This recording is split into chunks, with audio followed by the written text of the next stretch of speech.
This is Doyle. Thank you for listening to Spirit Talk Show. We frequently like to have people come on and read some stories.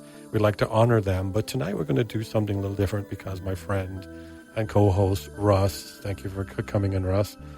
Mom just died last Saturday, and she is a woman of great achievement and intelligence and did great things. I wanted to give an opportunity to honor her tonight, so thank you for that. And I appreciate you suggesting it. Okay. Well, so. I think we're on. Hey, Russ, thank you for coming back with us. I didn't do any intro or anything. I just started talking, and then I'm sorry about your loss this week. I appreciate that. But at the same time, you know, my mom the context of this is my mother passed away on the 21st, so last Saturday. Yeah. But she was 88, had a long and full life, and I definitely miss her, and I'm sad that she's gone, but, you know, there's a difference between passing at 88 after a full life versus, you know, someone who dies at 18. 18, yeah. So, but I know that her name was Evelyn Parker, right? Evelyn Dorothy Parker, right? Mm-hmm. And you brought a binder right here. So we're going to hear about, she has some achievements, right, that are of note, right? Or at least I say they're of note. I notice whenever I say that, when I in a text, you always like diminish a little bit and say, oh, no, she is like, no, because, you know, there is an Evelyn Parker online. And just, you know, if you look up Evelyn Parker, this theologian and the professor, that's not who we're talking about. That would not be my mother. That's not your mother. My mother was an avowed atheist. So okay, well, so many people. Okay, so you got this binder, and this is a binder of her life. Evelyn Parker, there she is. Yeah, so this was put together by a student and I don't have their name, at the Sacramento State Gerontology Department. Okay, and I'm not quite sure how they found my mom, but when she was at not at the care home, at the assisted living facility that she was just at, but at the one prior to that, and sat and did interviews with her for. And they found handwritten notes and stuff. Well, my mom added stuff to this as well, but yeah, put together all kinds of. I mean, they found some really. So I guess I would say for anyone who has a parent who's, you know, at that age, near a university, reach out and see if they have a gerontology department, because they might have a student who would sit with your parent and put together all kinds of. I think I would like that job, actually, because I really like speaking to old people, the history and what they did. You know, what I did for my dad is my dad's done one of my shows here, so I've immortalized his voice and part of his story, and he's going to come on again. So your mom was in the field that was uncommon for people of her gender and the time, right? Do I understand that correctly? Well, that kind of gets sort of, you know, a little bit ahead of it, you know. Okay. Because, you know, and some of it we all have our own, you know, our sort of the family legendarium that we sort of know in terms of, you know, so I knew that my grandparents had been, my grandfather was a German Jew. My grandmother was German, but not Jewish. But they were in Italy when Hitler came to power in 38. I guess it was 38. No, it must have been before. Well, 30. When was? Well, 33. Sorry, I saw your mom was born in 37. Yeah. So they didn't return to Germany at that, and through some combination of, I know they were in London for a little while, and then in Canada, and then eventually got to the United States in 37. And my mother was born in Los Angeles in 37. And so found some kind of interesting things in some of the papers here. So they bought a dairy ranch in Point Reyes. And oh, wow. Up there, in Northern California. Right. So that's north of, people who don't know, Point Reyes is a national park area up north of San Francisco. Yeah, Marin County, just north of San Francisco. So they came into the U.S. from Canada in 1937. My mom was born in Los Angeles in October of 37. They bought the N Ranch out on Point Reyes in August of 39, but didn't end up moving there until September of 1941. Okay. So my mom would have been 4 years old or so. But that's where whenever she talked about like being a kid and growing up. On this dairy farm. Did they work it as a dairy farm? As a dairy farm. Oh, nice. And then what was interesting as I read this, let me see if I can find it. It looks like an article that somebody wrote about your mom. I think this is something though that the National Park Service put together about the ranches. The ranches. This is about your family's ranch. And all of them on Point Reyes, but it discusses the N Ranch. I saw it right there, actually. And here it is. Okay. It says, in September of 1941, Himes moved onto the ranch with his wife Hildegard, stocked the ranch with 500 head of Romney sheep, and began to work on a model market milk grade A dairy. But after the United States entered World War II, Himes found himself in the uncomfortable situation of being a German at the outset of the United States involvement of World War II. Oh, yeah, wow. Himes was arrested the day after Pearl Harbor was attacked and was interned at a federal detention camp at Bismarck, North Dakota. His wife was arrested in late February of 1942, along with 22 other German, Japanese, and Italian aliens. Both Mr. and Mrs. Himes were eventually exonerated and released. Himes, although reportedly a refugee German Jew who had entered the United States in 1937, had been under surveillance for a number of months and was accused of keeping intelligence equipment in a basement at the ranch and of having tenant artichoke farmers plow their furrows into arrows directing German bombers towards Hamilton Field in Marin County. Oh, my gosh. The charges were not substantiated, and Himes returned to the ranch where he built a comfortable new home overlooking his property. So how long was they, like how long, what happened to your mom during this time when they were interned? Presumably went with your mom, right? I have no idea. Yeah. Was there an aunt or something? I knew that my grandfather had been interned.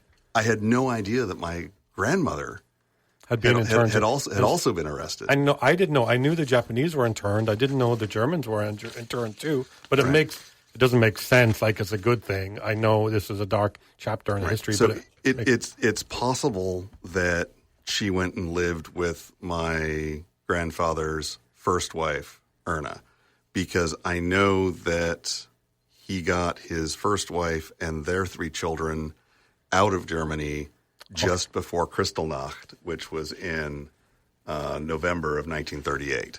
Wow. So my mom would have been, a year old at that time. So, but I don't know. I mean, if I'd read this, but my mom was still you never asked her where alive. So how long were they interned? Does it say how long? It doesn't say how long, but it's can't have been longer than the war, right? But I wonder, their property was just sitting empty in time. Now, so they had tenant farmers. And I don't think my grandmother was interned very long because my mom would tell stories about Omi running the ranch. So her name was Hildegard, but we all called her Omi, which I guess is German for. And you met her, right? You met your grandmother. Yeah, she was my grandfather was dead before I was born, or at least conscious. And Omi was a formidable woman. So she ran. So my mom had stories of her running the ranch while her father was still. Intern, so probably for years. Strong woman. Yeah, so used to drive with a adjustable, like a big crescent wrench in the side of the car if she was going to pick up a hitchhiker, Anyway, so that was where my mom was growing up, and then as I'm also was going through this because I knew some of the sort of rough dates of things, but I found in here like report cards. So wait, I want to back up a little bit. You said they got heads of, was it sheep they got? Sheep, and then they ended up going to cattle. Okay, but we got to know what you do for a living right now, too, and the similarities, right? Yeah, so by a bizarre, circle of events, we now raise dairy goats. You're dairy goats. So you brought back your family's a legacy, what they came to this country to do. You circle back to it. Unintentionally. But generationally, it's I wonder if that's common. I wonder if people do circle back. Yes, I guess I'm now a 3rd-generation dairy farmer. You are. There might be some grants for that. Look it up. So what else do you have? So I have so everything's not necessarily in order. So some of those, that's a picture of Alton. So I see your son Alton there, so I'm looking at what I'm looking at is in this binder is a report card from the Catherine Branson School for the 1950 to 1951 school year for grade 10 for my mother. Now, if one does the math on that, 1950. She was born in 37, so Yeah. she was 12. In what grade? 10. Oh, okay. Wow. She was accelerated. So and I remember her talking about Catherine Branson because the school's out on Point Reyes. It was like a 1 or 2 bedroom, 1 or 2 room schoolhouse. Oh, yeah, of course. And so she was there because, both of my, grandparents, academics was important. And then my mom was quite brilliant and always did well academically. So I saw this. Okay. General average. What was her general grade average? A C. Wait, what happened?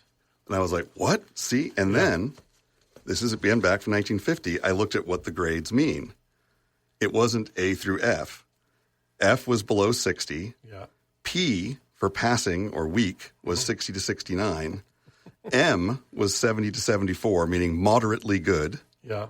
M plus was 75 to 79, good. Yeah. And C is for 80 to 89 and was credible. Credible. Or very good. So my mother's overall grade was average was credible. Credible. With academic honors. that's in Ireland we do the grades like differently too, but yeah. So, and then HC was highly credible. Highly credible. Well, so she was in English literature, and again, this is a 12-year-old in 10th grade. Her daily achievement in English literature was credible. Overall, she was moderate. She was M plus, so good. And then in Latin, she was highly credible and highly credible. Carpe diem. In mathematics, she was, was good. Biology, highly credible, and then credible plus. So a typical 10th grader is about 16, 15. So she was advanced even for the time. So then she did a year there, and then the next page is her 12th grade, her certificate of 12th grade graduation from Shimer College in Chicago in 1952.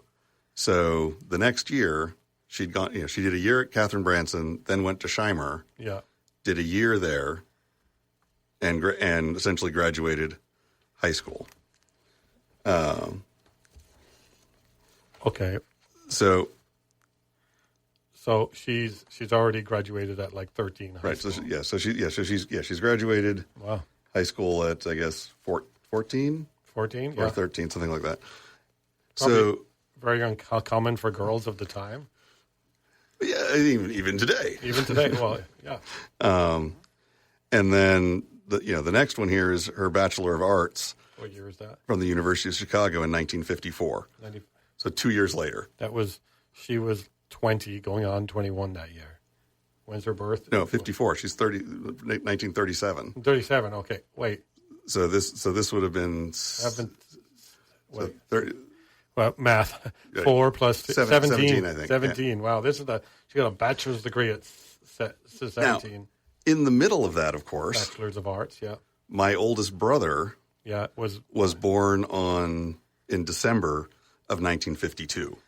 Okay, the math there is a little bit concerning. Yes. So she was 14 or 15 when she had your older brother. She gets to Shimer College as a 13-year-old, 14-year-old. And that, because again, doing the math, minus 9 months is March of 52. And, she'd graduate, she left Shimer in 51. So this is after she had a baby when she got that degree. Well, she got this in June of 52. So she was pregnant when she got this. Okay. But in first trimester. Okay. So.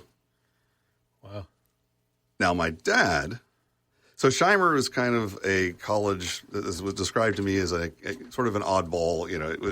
It's for people who kind of didn't fit the standard model. So like that today? Like I think so. I think it still exists. It's sort of a satellite of Shimer College. I should do that. SHIMER. Yeah, we should look it up. Of the University of Chicago. Now my dad was also fit the oddball scheme in that because in 1948 my grandfather was killed, and it was in the first non-military plane bombing, Canada Flight 109, I think it was. The plane was bombing, or the plane was bombed? No, the plane was bombed. A watchmaker in Quebec decided that he took out a life insurance policy on his wife because he wanted to run off with his mistress, made a bomb. Wow. Put it on this plane. The plane was delayed taking off, so instead of blowing up over the water, it blew up on land. So they had evidence that they were finally able to track down, and actually led to a law being created because my grandfather was on it.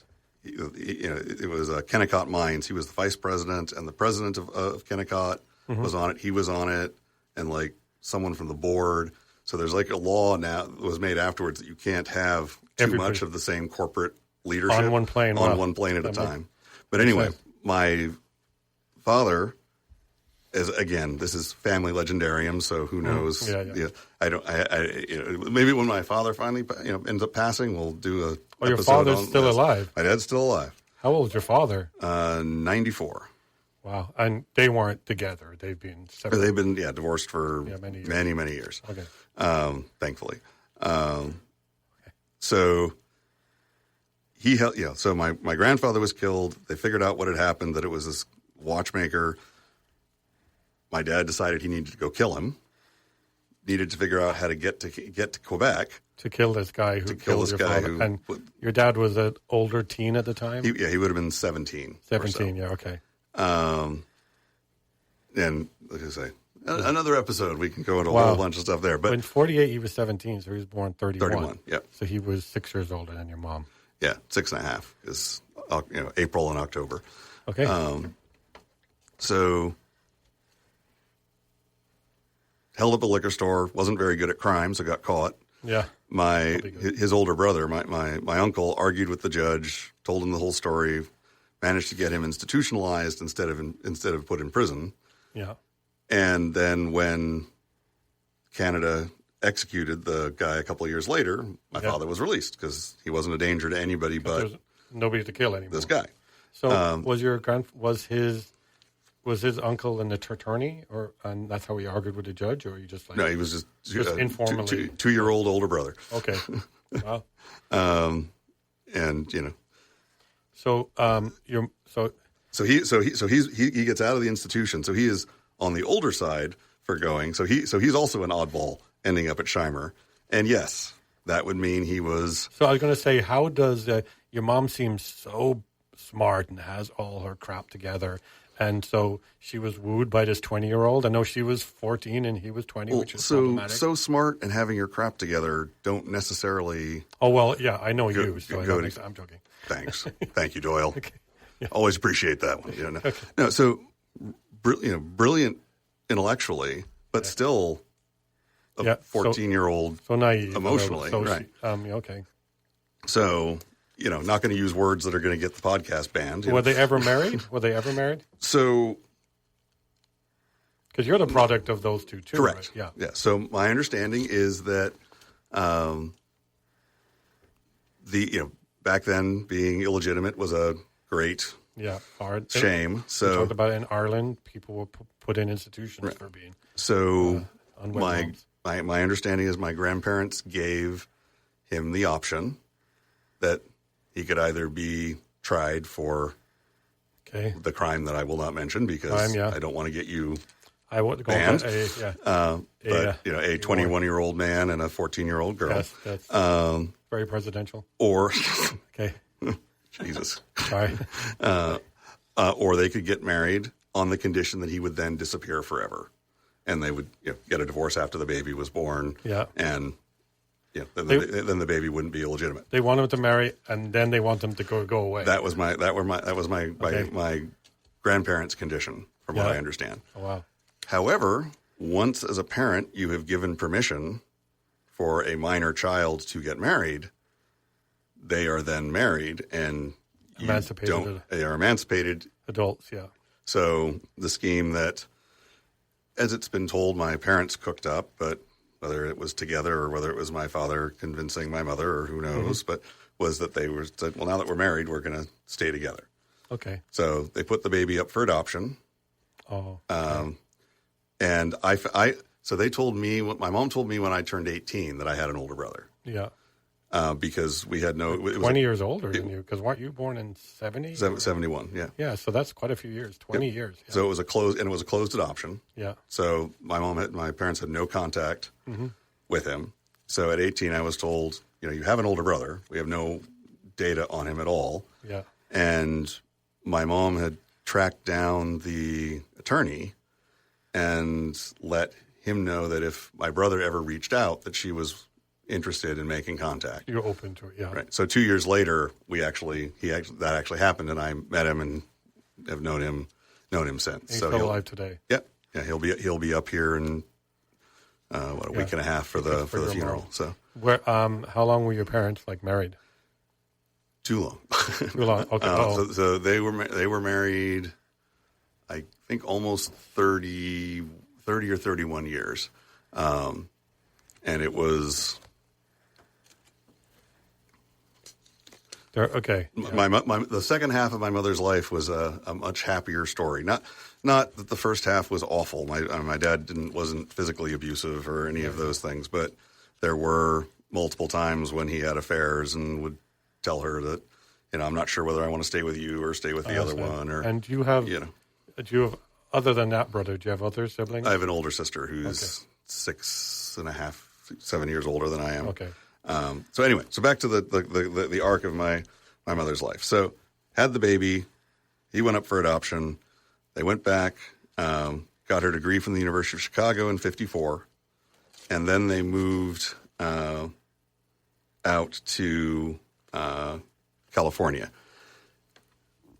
This partly was because, and this is, in this story, it's, told that this was a great sacrifice on my father's part because it meant he didn't end up getting his doctorate from the University of Chicago because he was working with Milton Friedman there and all these things. And the reason they went to Berkeley is my mother's oldest sister from half-sister, I guess, Jackie, had died of cancer, and they had 3 children, and so she was going out to help take care of those.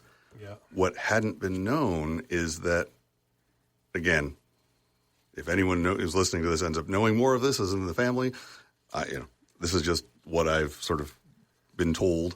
Mm-hmm. Her husband, Wally, had a suicide pact with Jackie. So my mom got there, and a few days after being there to take care of the kids, he went into his office and, I guess words I shouldn't necessarily use. Sorry, you'll have to blank that on this. Ended himself, which apparently had been known by some very good friends of theirs, because when my mom reached out to them and said, "Can you come? Can I bring the kids over?" With the expectation that the other person would fulfill the pact and do it too, right? Because it was a pact. But Jackie had died of cancer, so it was shortly afterwards that Wally followed her. So their best friends were the Haydens. And so when my mom called to see if she could bring the kids over because she had some things at the house to take care of, the response was like, "Oh, okay, yes, absolutely, you can bring them. We understand." And they ended up adopting the 3 kids. Wow. Which apparently had been sort of set up ahead of time. Oh, I see. But that hadn't been communicated to my mother. Wow. So it was so there was kind of a horrifying start in Berkeley. But she ended up then going to the University to UC Berkeley, got her master's in. But this one says 59, and that's a master's in 59 when she was 22. Right. So so she did her master's at UC Berkeley in biochemistry, and then went on and did a doctorate there in what they're calling comparative biochemistry. Yeah. And one of the things I found when we went through her apartment this last week is her dissertation. Wow. From 1964. Wow. And it's bound too. Yeah, the replication of DNA in E. coli following irradiation with ultraviolet light by Evelyn Dorothy Parker. A light read. And I'll go ahead and I'll start reading. Hand-typed. We have 173 pages to get through here. Settle in, people. Okay. I considered whether to read the abstract, but even the one-page abstract is probably a bit much. Well, I'll read the first line. Yeah. An investigation was made of DNA synthesis in ultraviolet irradiated cultures of E. coli using principally density gradient techniques. Okay, so if you ever read, this is an academic dissertation, so it's not going to be a pithy little read, It was the best, I was going to say the best of times, the worst of times. That's probably not a pithy read. So she gets her doctorate. Tale of Two Cities, yeah. My sister's born in 1964. Okay. And they moved to Arlington. They're still together from 50 to 64. Absolutely, yeah. And there's been all kinds of crazy stuff. During this time, my mom ended up my dad left her for a little while, and my mom ended up living with Pauline Kael, who was a well-known theater critic or film critic for the New Yorker. Oh wow! So she rented a house rented a room in her house for a couple of years with kids, because she had kids, right? No, not yet. Oh. Because my brother had been adopted. Okay, I see. So by 1964, my dad had decided, I'll probably want to stay married to Evelyn. So they had moved to Arlington, Virginia, and the doctorate was conferred sort of just shortly after she did her defense or whatever else. Because my sister was born in Arlington, and my dad was then starting to work in the government and intelligence community. But essentially from 1964 on, my mom was a mom, housewife, and supporting my father in his career and whatever else he needed. She had a lot of degrees to be a housewife. So we moved out to Monterey in 1974 when I was 74, 75. And it was while we were living at the ranch in Carmel Valley that my father, on a trip back east, met his high school girlfriend and had an affair with her and announced that he thought that maybe he would rather be with her. Okay. And this time, my mother's response, rather than just saying, okay, well, if you make up your mind, was, well, it's probably best that we take some time apart, because if you might not be in my life, I need to figure out who I am, because I haven't been alone since I was 14. Okay, wow. Because again, she went from living with her parents to essentially immediately being in a highly unequal relationship with my father. So they were separated for 4 years, and this is when I was, 11, 12. Oh, so you remember that clearly. Yeah. And then after 4 years, my father ended up getting his secretary pregnant. So I have a younger half brother and half sister. So they ended up getting divorced, and he married Patricia. But that's really sort of when my mom's life sort of kind of went back onto its other track and sort of got academia, just overall better. Because once my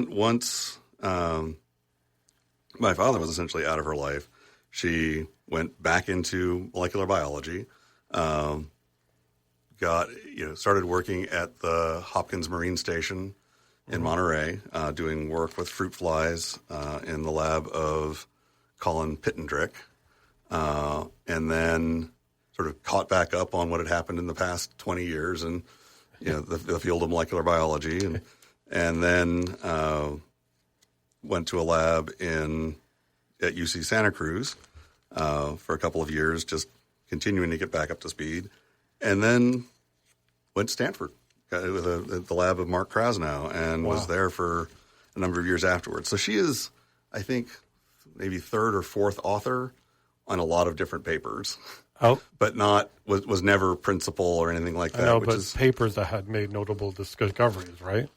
Probably. Yeah. It's like my mom would talk about the things. I mean, and it's related to genetics, right? And like I remember my high school science fair. I guess I wasn't even in high school yet.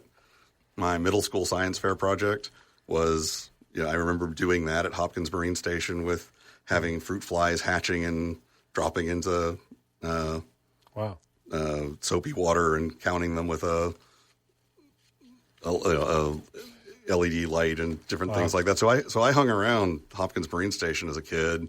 They had a relatively early scanning electron microscope, and I remember one of the people there taking a cockroach and plating the cockroach in gold, because that's what you needed to do to get the microscope to work properly, having it in the microscope, and it's wandering around in the scanning electron microscope in a partial vacuum, plated in gold, being bombarded with beta negative radiation. Is just like antennas are just like, look at my swanky dude. He's totally fine. Look how cool I am. Yeah, so they're going to survive.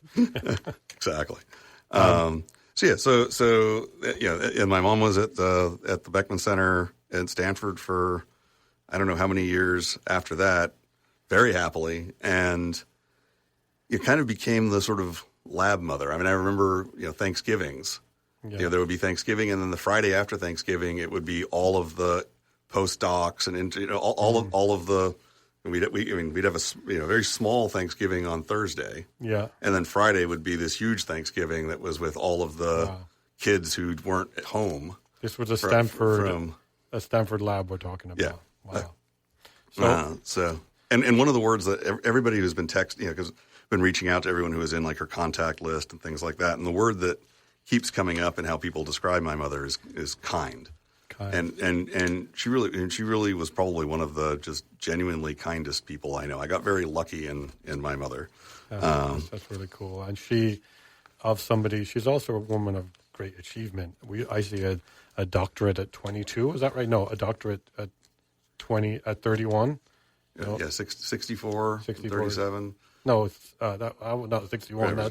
That's like 24, a doctorate, and then she became the mother, the den mother of the lab at Stanford. So I mean, and she's third author of a bunch of different papers that I'm sure I could find if I did a bunch of research and some academic. So nice search, that he took the time to find it for this episode tonight, right? Yeah. Thanks. We need to get some a specific, because I think you told me one time when we worked in that school together. We didn't really work in it together, but we kind of did. You told me your article one time, and it was something to do with some discovery related to fruit flies, some genetic paper. Yeah, and something called Antennapedia, where the figuring out how to turn different genes on and off, so they would somewhat horrifyingly make fruit flies grow legs instead of antennae, or antennae instead of legs. So the telling the cells. Oh wow! In terms of the developmental microbiology of how kind of like stem cell, of being able to tell the cell what to become. Exactly, what to differentiate into. So it's like instead of becoming a leg, it would become an antenna. That seems significant for people to be able to regrow hearts and regrow organs. That's significant. All kinds of things that could come out of stem cell research if we actually ever really put focus on it. I think that these women who have some great achievements are not honored. This is why I wanted to have this episode to talk about your mom. Like, not many people know the person responsible for the math that put it on the moon. And yes, I believe we went to the moon. Was an African-American woman, Yep. And she did, like, most of it by hand. And in fact, I heard that when the IBM computers were put into NASA, they used her to check the computer's math. Yeah. This lady. So, and your mom was one of these pioneer women who got a doctorate in a time that's not something women did. Yeah, and an enormous number of the women who did that were, like you say, in doing highly significant work, but never being credited. Not being credited, and I think your mom, so like you're saying that she was third author of things, but who knows if she was the primary, but they made her the third author. Right? Well, she was okay with that. So to be fair to the lab she was in, I don't think they were. Again, because she came in, 25 years out of date. Yeah. And as a research associate, so I think she was treated well by the lab she was in. It's just like you say, and who knows what she would have done if instead of taking 20 plus years off, she so who knows? But she might have also realized you can be achieved and you can do great things. You don't have to get the Nobel Peace Prize, right? Right.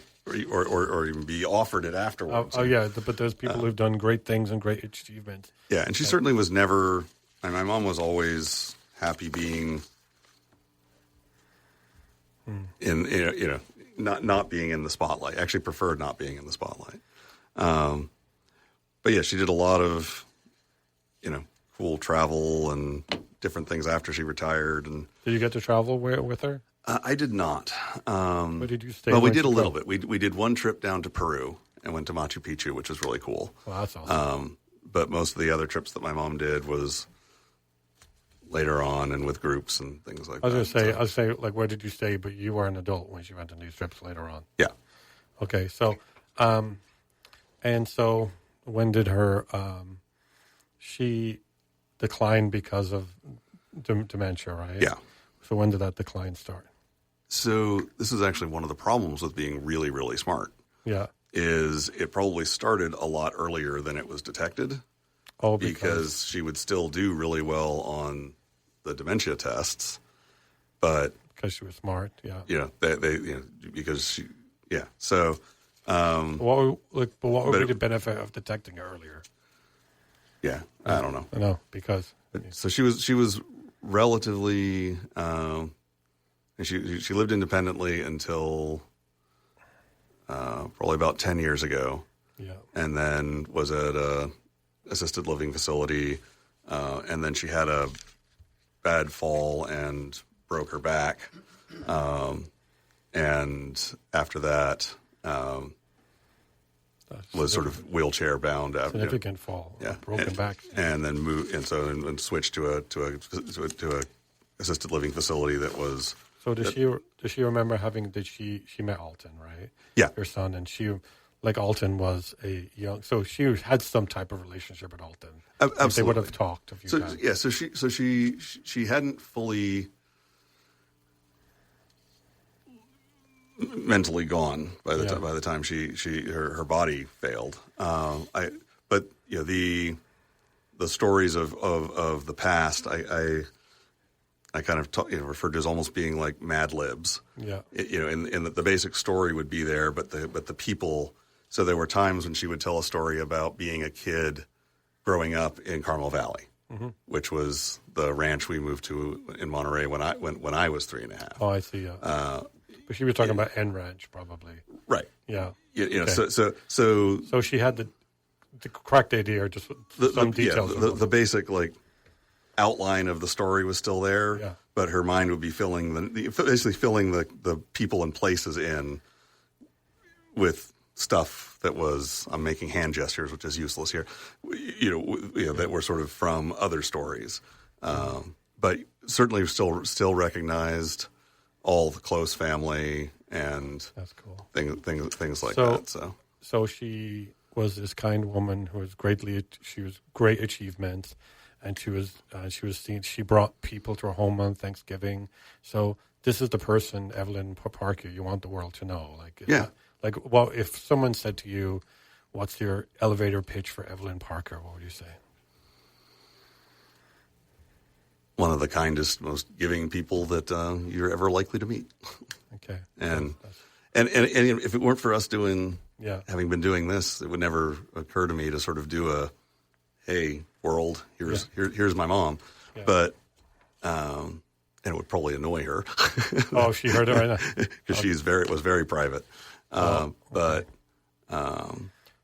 this sort of gave the opportunity to just reminisce a little bit about her. So it's cool that I think we need to normalize honoring people who dedicated their life to good work, and maybe they weren't the Nobel Prize or the primary writer, but these are women, countless women who worked in industries over the last 50 years who didn't get the credit that they deserved, right?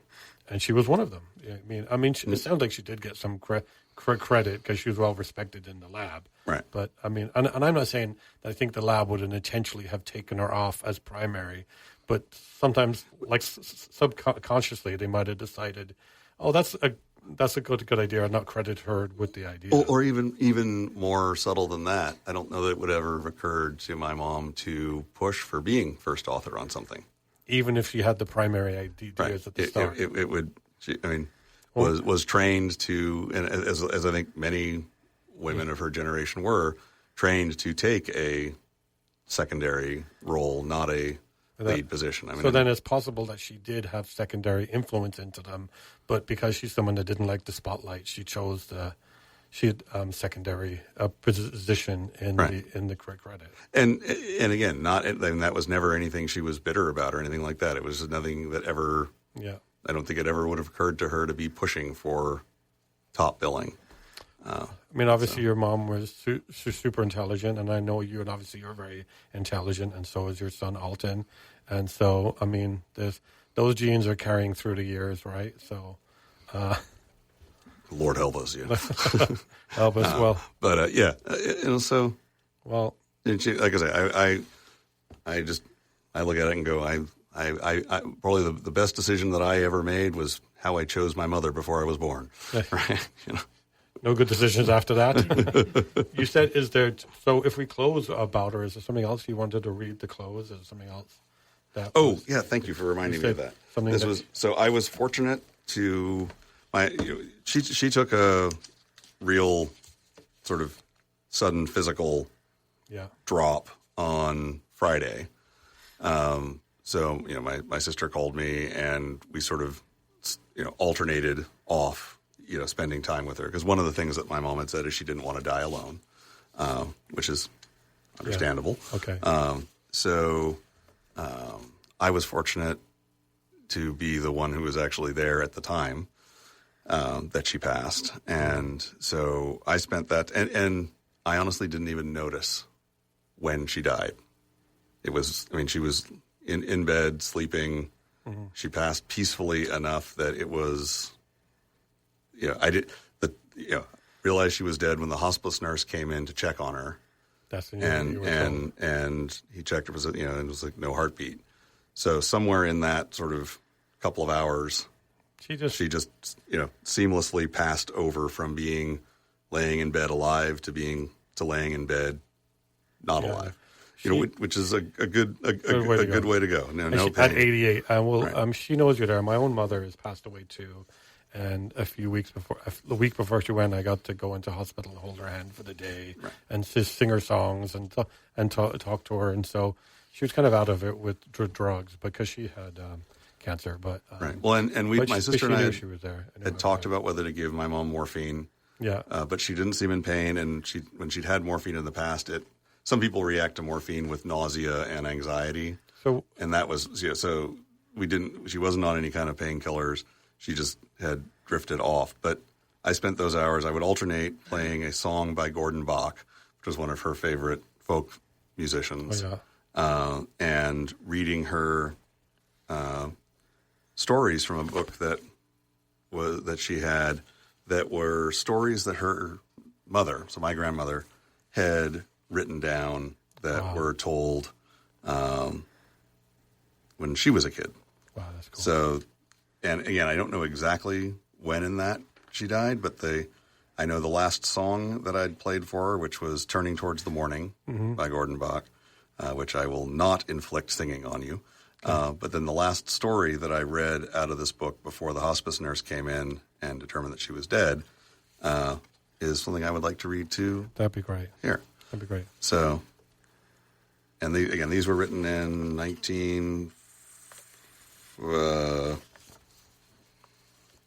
early 1940s. Yeah, they looked hand typed with Courier New, the typewriter font. Yeah,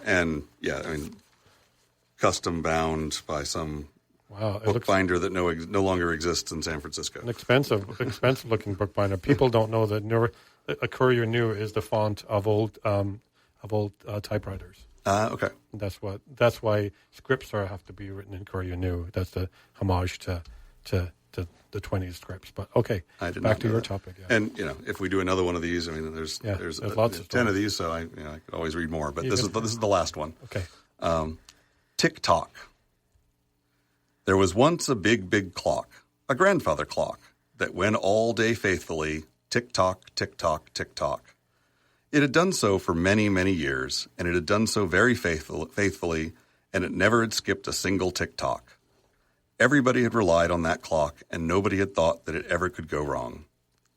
But one day, this clock decided that it had made just one too many tick-tocks, and that it would rather not be so regular anymore, but make tick-tock tick, tick-tock tick, tick-tock tick all day. And it started to do just that. That had the effect that the hands on the clock, instead of going around in a very regular way, suddenly started to jump and did not quite know how to figure time. And it had an additional effect, of course, that the people who had relied on that clock suddenly got all mixed up with their timetable. The clock was happy about this new theme, and besides, after the many years of clicking along so nicely and regularly, it enjoyed especially much the change of speed.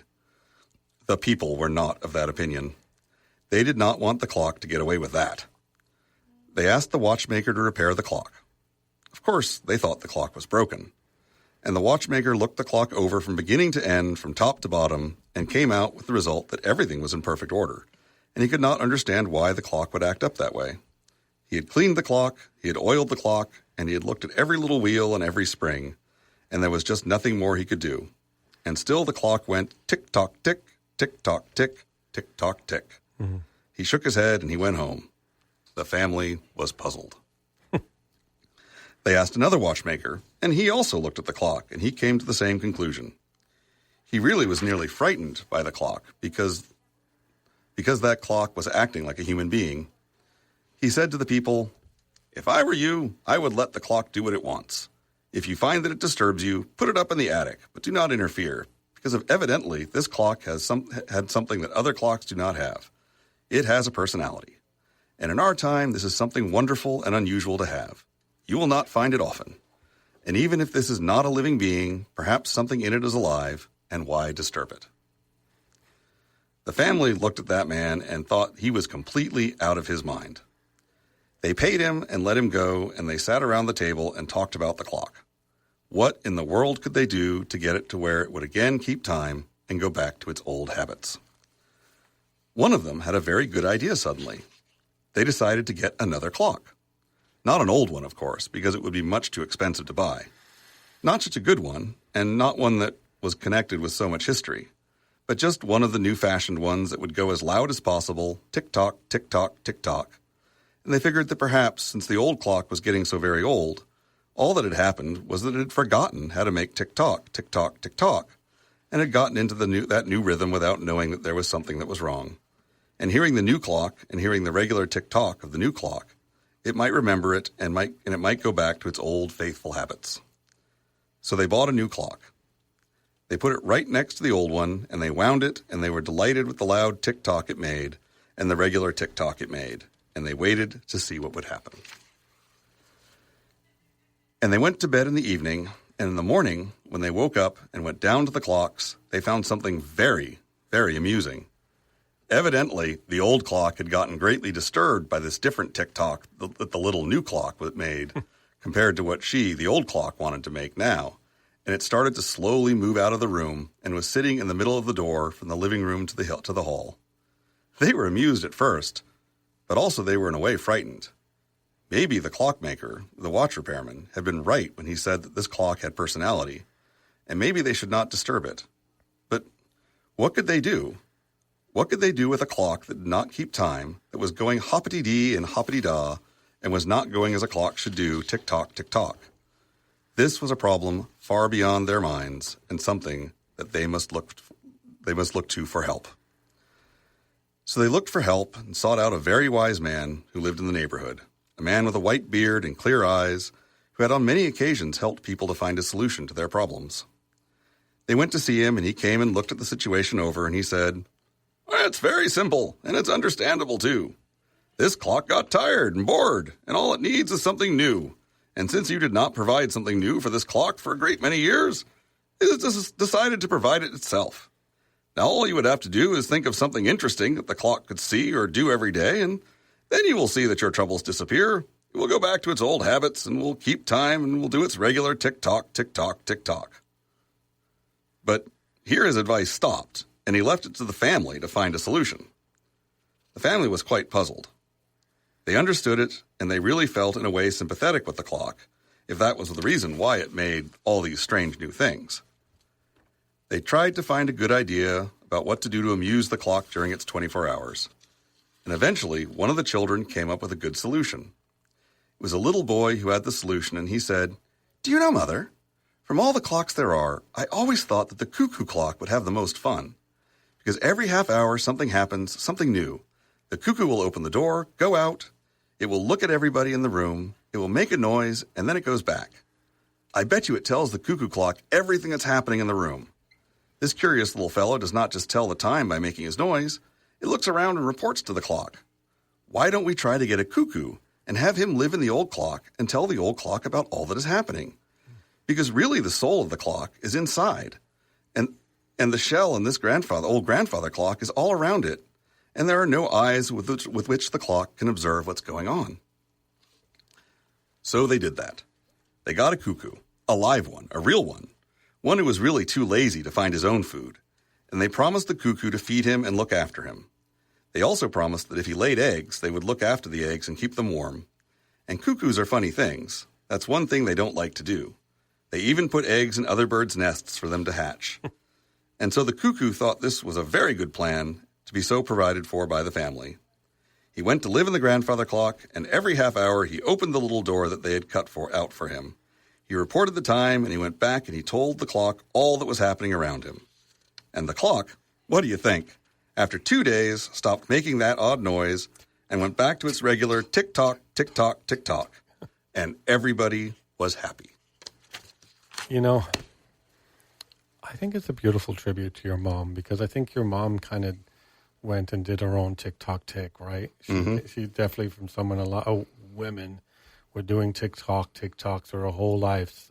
And your mom did tick-tock tick. And then she went and, you know, in a way your dad was in there too, where he probably tried to get her to conform to his way of doing things, to be a housewife. I'm sure it wasn't her favorite thing in the world. But then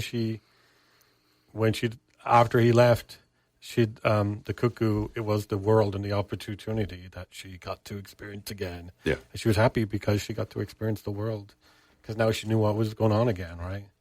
So it's a really apt story. And that was written before, it was very like prophetic, because that was written before your mom was a child, baby. Right? Yeah, that was written, like I said, that would have been probably when my mother was a little girl. So. I mean, one might think if the theme of the stories that she was being read by her family were like that when she was a kid, could explain why she forged her own path.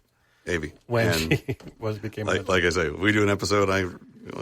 There's 10 of these. I could go through and it's a cool story too. You should see if you can publish it. I'm going to look and see if I can get these typed or scanned in or. Well, I know if you photocopy them and put them in, that AI will type them out for you. You will take a picture, take a PDF of a photograph, and read the text. So I'll have to. I know you've done a lot with AI, so I'll have to work with you on that. Yeah. So what I will read for now is just the titles of the various stories, here we go. And then that's Teasers. it. Once upon a time, the bear and the hummingbird, the brown and the white deer, the dwarf and the star, the frog, goat and the people. That's for you. The mountain goat. Mouse founds the animal kingdom. Founds, okay. The jealous, so I correct it. Mouse found animal kingdom is what it actually says here. The jealous palm tree, the seahorse, and TikTok. It sounds like the personification of inanimate objects is a theme in there.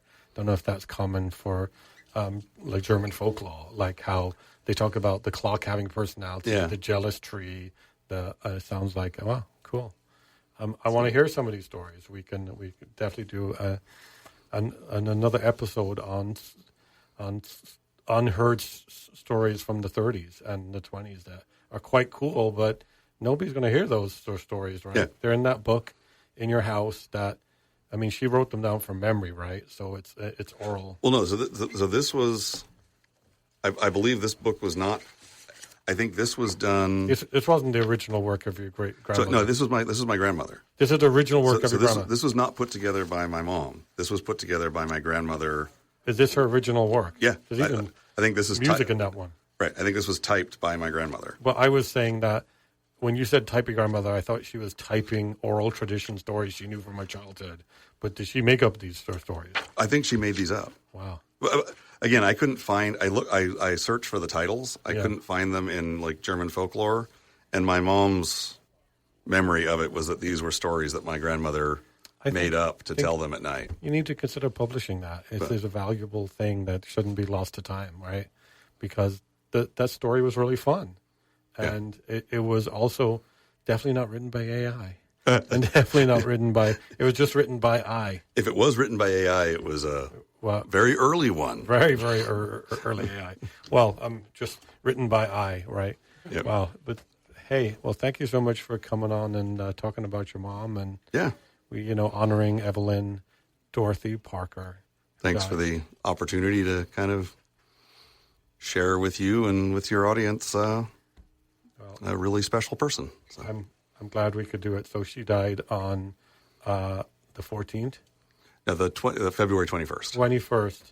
The 21st of February. At around 3 p.m. At 3 p.m. So. And you were with her in the room, though. And she knew you were there.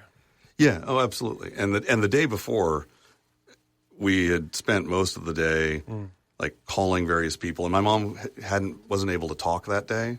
Yeah. But her eyes were still alert, and she could smile a little bit and things like that. So we essentially spent the day calling as many people as we could and just holding the phone so that they could talk to her for, 5 or 10 minutes. So the day prior to her passing, was as sort of wrapped in, family and love and friends as could be.